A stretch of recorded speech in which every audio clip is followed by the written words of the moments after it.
What's good, YouTube? It's your boy Jamon, man. I'm back at it again. Today we got the worst roles you could be assigned in World War II. If you're new to the channel, make sure to drop a like, comment, subscribe, man. Subscribe to the channel, help your boy grow. There's some pretty bad jobs out there, like being underpaid to unblock porta potties, or being an overworked pot wash. Man, that's nasty, but bro. as bad as these jobs look, they don't even come close to the horrifying, stomach-churning tasks that soldiers were assigned back in World War II. From being loaded into human torpedoes to detecting landmines using nothing more than their own bodies. Some of these jobs were about as bad as they get. They say war is hell, and you're about to find out why as we take a look at some of the worst roles you could be assigned during World War II. I ain't gonna lie, salute to all the soldiers, man. Fallen soldiers, salute to them, man. Turret terror. During the war, with planes battling it out across skies all over the world, few positions were more dangerous than that of the ball turret gunner. These brave soldiers were tasked with manually operating the guns affixed to the underside of American aircraft. I ain't gonna lie, that's crazy. To react to any enemies flying nearby. But it wasn't a roomy affair. I'm about to say, bro, it looked uncomfortable. Plexiglass and metal domes housing the guns were built small, some just 3 feet across, to reduce the amount of drag on the aircraft. This meant gunners had to cram themselves in and hunch in the fetal position for hours on end while in the air, with the massive 50 caliber machine guns they were firing on either side of their head. The space was so small that the smallest member of the crew was often chosen for this duty, and even then there wasn't usually room for any kind of parachute. This meant that if the plane went down, the gunner had to climb back into the fuselage to equip his chute before evacuating. There are old bro, you basically trapped. There was no door attached to the ceiling of the pod, and so gunners had to climb outside of the aircraft to get to the fuselage.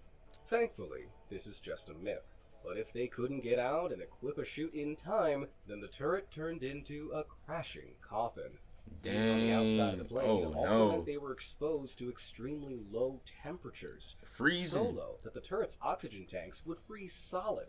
If they didn't suffocate, icicles would form on their brows, and they'd even suffer frostbite around their mouths. What? And just to make this entire endeavor even more terrifying, Enlisted is the free brand new online World War II shooter. Command a squad of soldiers and participate why did in they do that when I battles of pressed the my Second freaking World War? Man, shut up with the ball turrets were a favorite target of enemy fighters.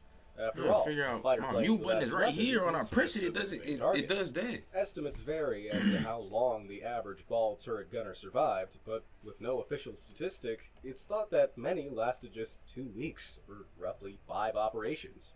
Although one previous ball turret gunner claimed the average life expectancy after taking off into enemy fire was a mere 37 seconds. My god, I'm never complaining about my job ever again. There's no doubt in my mind that anyone who signed up to serve was braver and more fearless than most of us these days ever could be. And if you want to learn more about amazing people just like them, hit the like and subscribe buttons down below. I already did. Right, what hellish job is coming up next? Unbelievable U-boats. Germany's U-boats were the most feared and respected naval submarines used during World War II. The name U-boat is an abbreviated version of the German word Unterseeboot, quite literally meaning undersea boat. They were greatly feared by the Allied forces, with a fleet of just over 1,100 U-boats alone sinking almost 3,000 Allied ships by the end of the war. But being stationed on a U-boat was even more frightening. Most of the vessels were a little over 200 feet long and 15 feet wide, meaning alongside all the tech and torpedoes, space wasn't something afforded to the crew. Man, that little bro, of course they had no space. Them could be on board for up to 6 months at a time. The whole arrangement was so tight, there was nowhere for the crew to bathe, shave, or even change clothes. Ew, I knew it was stinking. They worked 8-hour shifts, 8 hours for sleep, 8 hours for regular duty, and 8 hours to complete miscellaneous tasks. Oh, that's tough. The schedule kept soldiers ready for battle 24 hours a day, limiting the already minimal privacy they had from each other on board. They didn't even have privacy on the John. With one cubicle used for storage, the entire crew had access to one. What if y'all gotta take a poop? That's what if I gotta do in the toilet for up to 50 people. So you can imagine things got very messy after a few weeks. Oh, no, bro. To make matters worse, the flush system involved hand-pumping your discharge into the ocean. They didn't see trees, land, or loved ones for months on end. Nah, I really salute, bro. Like, contact with an you never really overflowing like think about all the stuff that them soldiers went through. Talk like about this. Taking the plunge. Like, not even just like the, you know. Kamikaze pilots. I can't think of anything scarier than fighting in a war. You'd have no idea whether you'd make it back or not. But can you imagine if you were instructed not to make it back? That was the case for the kamikaze pilots of Japan. During the Second World War, kamikaze referred to the Japanese pilots under instruction to load their plane with explosives and then deliberately crash into their targets.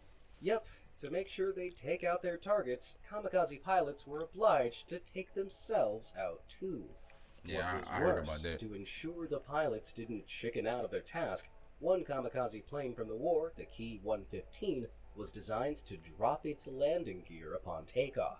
This meant there was no safe way to land once in the air, and even if the pilot got cold feet, they'd have no choice but to carry out their final mission.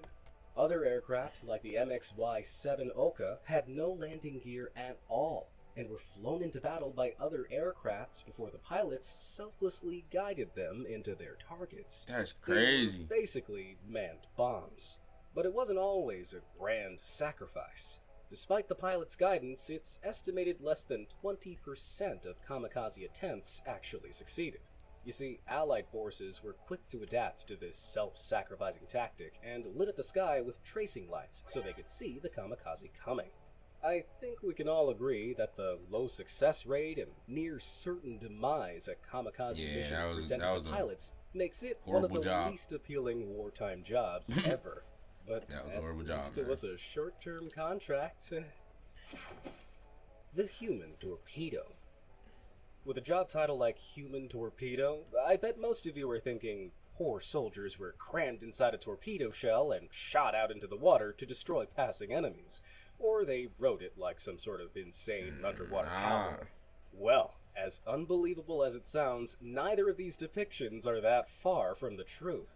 Instead of being the torpedoes, some seafaring soldiers were required to sit on top of them, or in some designs, inside them. But why? Well, nowadays, torpedoes have the technology to navigate themselves. But back in the age of gramophones and telegrams, they required human guidance. The Italian SLC submarine, for example, was a converted torpedo designed back in World War I, which accommodated 2 operators on top while carrying 2 280-pound detachable warheads on its nose. I ain't gonna lie. The captain of the craft sat at the front and navigated it to their destination. When they reached an enemy ship, they dropped down and detached the warheads, with the vessel's number 2 swimming under the ship and running the second head to the other side of the target. After setting their charges on a timer, they drove off to safety and waited for the underwater fireworks to start.